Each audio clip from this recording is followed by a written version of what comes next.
Made in Mayenne rencontre chaque matin avec un chef d'entreprise mayennais, Pascal. Et ce matin, nous sommes donc avec Dominique Lepage. Bonjour. Bonjour. Vous avez 51 ans, vous travaillez dans le domaine de l'immobilier, vous êtes à la tête d'Imo Concept et Imo West. Vous vous définissez, alors écoutez bien, comme un aventurier indépendant dans le monde de l'entreprise du secteur immobilier. Ça mérite quand même quelques explications. Je me doutais que vous retiendriez la phrase. C'est ce que vous m'avez dit lorsque vous êtes présenté à moi. Oui, effectivement, je suis un indépendant puisqu'on est dans un secteur immobilier qui concentre de gros moyens financiers. Et donc, au cours des 20 dernières années, au travers d'un marché certes très porteur, les entreprises se sont soit agrandies, concentrées donc, et elles ont été renforcées le plus souvent par des prises de participation par des groupes financiers, des fonds de pension, des fonds d'investissement, des banques, ou disparues puisqu'on est quand même sur un métier à grand risque. Voilà. Alors moi, dans mon petit marché, j'ai réussi tant bien que mal à faire face aux éléments, et donc je suis resté indépendant et j'y suis évidemment très attaché. Et la notion d'aventurier alors ? Oui, parce que chaque projet est une aventure. Moi, ce qui me plaît, c'est de ne jamais refaire la même chose. Donc je n'ai qu'une spécialité, c'est l'immobilier professionnel, mais dans le secteur de l'immobilier professionnel, je peux construire un restaurant, un garage automobile, un grand entrepôt, une base logistique, des bureaux, du commerce, du petit commerce, tous les produits qu'on n'imagine même pas. Et en fait, à chaque fois, c'est un cas particulier. Et à chaque fois, ça fait peur parce qu'on n'a pas forcément l'expérience instantanée. Alors, vous l'avez précisé, c'est important.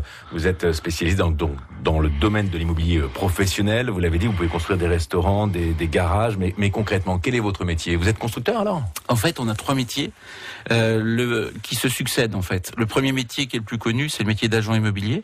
Il s'agit de mettre en relation une personne qui dispose d'un bien avec une personne qui est en recherche. Et là, le métier d'agent immobilier, c'est de recevoir une rémunération de cette mise en relation et de la négociation de la transaction. Et donc toujours dans le domaine de l'entreprise ? Et j'y suis spécialisé uniquement dans le domaine du commerce de périphérie, dans un rayon de 300 à 400 km. C'est mon métier historique que j'exerce depuis 15 ans. Et puis, je dirais que quelque part, quand on crée des besoins et quand on a des besoins qu'on ne peut pas satisfaire avec de l'offre, le deuxième réflexe, c'est de faire appel à un promoteur. C'est le métier que j'ai lancé. Le métier de promoteur, c'est très simple. Il s'agit d'acheter un terrain, de faire appel à un architecte, de concevoir et de construire un immeuble et de le vendre. Et je viens derrière compléter ce deuxième métier par un troisième qui, lui, a une vision beaucoup plus long terme et stratégique et qui est tout aussi intéressante. C'est le fait de la stratégie long terme, donc du portage de l'immobilier. Et donc, on a des acquéreurs ou des clients qui sont plutôt locataires qu'acquéreurs. Et là, on se transforme en investisseur. Et donc, c'est un métier d'investissement avec une autre notion de risque, mais qui est tout aussi intéressante. Si je comprends bien, vous avez donc plusieurs activités, plusieurs métiers pour un seul homme, ça fait beaucoup. Oui, alors moi je suis toujours en retard. Sauf ce matin en tout cas. Ouais, vous êtes bien à l'heure pour Made in Mayenne. Imo Concept, Imo West, donc 2 structures pour ces différentes activités. Oui. Voilà, Imo West, c'est l'agence immobilière. Imo Concept, c'est la promotion immobilière. Alors, il y a des structures qui sont cousines, mais ce qui est important de retenir, ce sont les 2 métiers. Un métier, une activité qui n'est pas sans une certaine dose de risque financier, j'entends. Oui, bien sûr, surtout sur des marchés qui sont relativement étroits, comme en Mayenne, puisque depuis quelques années, je me concentre un peu plus sur la Mayenne, parce que je suis né en Mayenne et mon cœur est en Mayenne.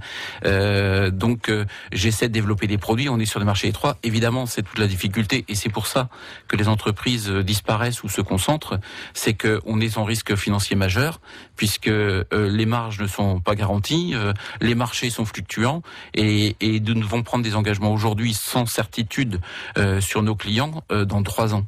Et donc, effectivement, les casses sont possibles, et quand il y a une casse, c'est catastrophique. C'est ce qui vous plaît, ça, dans ce métier ? C'est la prise de risque ? C'est le pari sur l'avenir ? Peut-être. Oui, c'est ce qui met le sel dans notre projet. C'est ce qui crée le stress, mais peut-être que le stress est aussi un moteur. Je pense que c'est mon cas. Oui, le plaisir d'entreprendre avec la notion de risque qui va avec. On va bien sûr continuer à parler de votre entreprise dans quelques instants. Vous avez 7 collaborateurs à vos côtés. On en reparle dans 1 minute. Dans Made in Mayenne. Tous vos rendez-vous, toutes vos manifestations Mayenne, c'est forcément sur France Bleu Mayenne.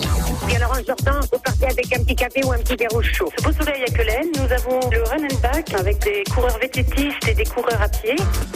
Alors nous, on a commencé à 9h30. Nous avons 45 commerçants prévus cet après-midi. Il organise un concours de belote. Mais de toute façon, les inscriptions se font sur place.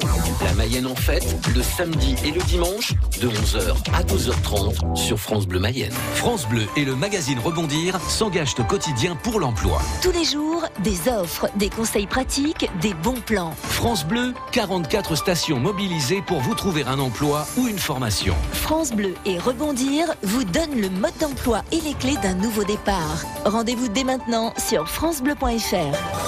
France Bleu Midi, ensemble, Daniela Lombroso. Votre invitée, c'est Marianne James. Elle est de retour au théâtre du Gymnase avec son personnage excentrique de Miss Carpenter, une star hollywoodienne qui court après les rôles. Avec elle, Jean-Yves Lafesse, le roi des canulars, va aussi monter sur scène. Il nous expliquera comment et pourquoi. Ils vous disent tout donc dans France Bleu Midi ensemble. France Bleu Midi ensemble, de midi à 13h30. La suite de Made in Mayenne, deuxième volet, allons-y gaiement. Avec Dominique Lepage, donc, qui est à la tête d'Imo Concept, Imo West. Je le disais, donc, 7 collaborateurs à vos côtés. Pour ces deux structures, on est bien d'accord, Dominique Lepage? Oui, en fait, nous sommes organisés de façon très étroite, puisque cette personne, c'est une toute petite équipe, mais nous travaillons beaucoup en externe avec des partenaires. Et nous avons à peu près 20 à 30 personnes de façon permanente en externe qui travaillent à nos côtés. C'est-à-dire qui sont la ces personnes? commercialisation, le juridique, l'expertise, la comptabilité et surtout le technique. Le technique, c'est-à-dire les bureaux d'études, les chargés de travaux, les architectes, les décorateurs. Bon, ça, ce sont les personnes que vous faites travailler à vos côtés, qui sont vos partenaires. Oui, mais de façon permanente. Oui. De façon permanente, on a à peu près 20 personnes qui travaillent pour nous. Et après, les chantiers, qui sont jamais évidemment les mêmes entreprises ni les mêmes équipes. Mais grosso modo, on a entre 100 et 200 personnes sur les chantiers qui travaillent pour nous au quotidien. Là, ce ne sont pas vos salariés. Hein. Ah non. Non, on est bien d'accord. Non. Comme à la place d'un particulier qui fait construire sa maison, il peut pas dire, voilà, les personnes qui sont sur mon chantier, ce sont mes salariés, on est bien d'accord. Non, on est dans un rôle de maîtrise d'ouvrage et on travaille en meute. Et en meute avec un chef de file, c'est en l'occurrence nos structures, et on a à nos côtés des entreprises partenaires, et c'est ce qui nous donne la souplesse pour répondre à nos problèmes de chantier. Quels sont les grands projets que vous avez menés en Mayenne, et ceux que vous menez également actuellement? Alors les projets les plus connus sont plutôt des projets de commerce, puisque le grand public y va régulièrement. Dans un ordre chronologique, c'est l'affaire qui m'a le plus fait peur en son temps, mais dont je suis aussi le plus fier aujourd'hui, c'est le parc de l'habitat, qui a été monté il y a 12 ou 13 ans et qui s'est complété qui a mis du temps à se développer. C'était lors du premier mandat de François Daubert, des accords qui étaient complexes, mais c'était une promesse compliquée puisqu'on était sur le thème de l'habitat uniquement, et on peut être fier puisque c'est le seul parc sur le thème de l'habitat qui est su résister. La plupart ont muté. Est-ce que celui-ci mutera? J'en sais rien. Mais vers de l'équipement de la personne, nous sommes restés sur le thème de l'habitat dans un secteur qui souffre maintenant depuis plusieurs années, et c'est bien dommage. Donc ça fait partie de vos projets, d'autres projets? On a construit des parcs automobiles autour, et plus récemment, on a restructuré l'ancien site Peugeot de Saint-Berthevin, où se trouve notamment la fameuse enseigne Cultura qui a Montbana également, Montbana, bien sûr, qui est ravi de son déplacement. Et puis en ce moment, le projet qui nous mobilise, bientôt ce sera la gare, et en attendant c'est le parc Cérès au nord de la piscine, sur la rocade nord de Laval, où là nous avons gagné un concours auprès de Laval Agglomération il y a à peu près 2 ans, et nous sommes engagés sur un programme de 6 ans de réaliser 18 000 m² de bureaux.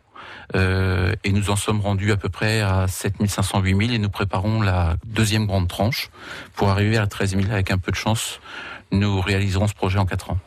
Vous travaillez en l'occurrence auprès des politiques, j'imagine. Ça doit pas toujours être facile, parce que votre but, bien sûr, c'est de permettre le développement, faire en sorte de construire de nouveaux bâtiments pour les entreprises.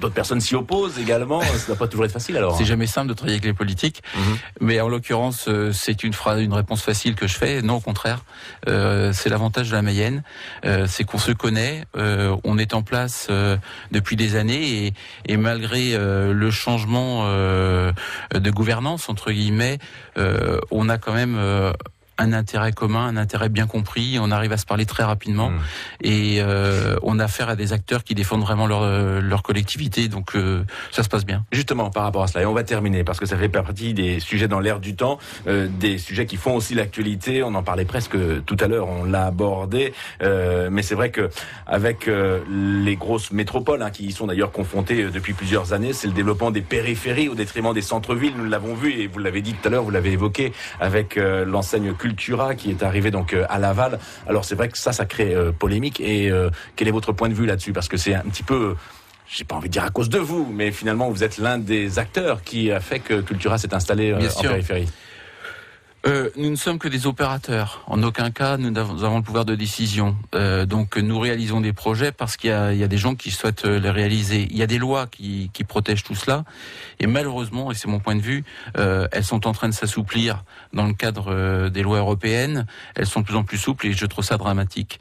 On est dans une concurrence aujourd'hui avec des villes attractives autour de nous qui sont toutes en concurrence les unes par rapport aux autres.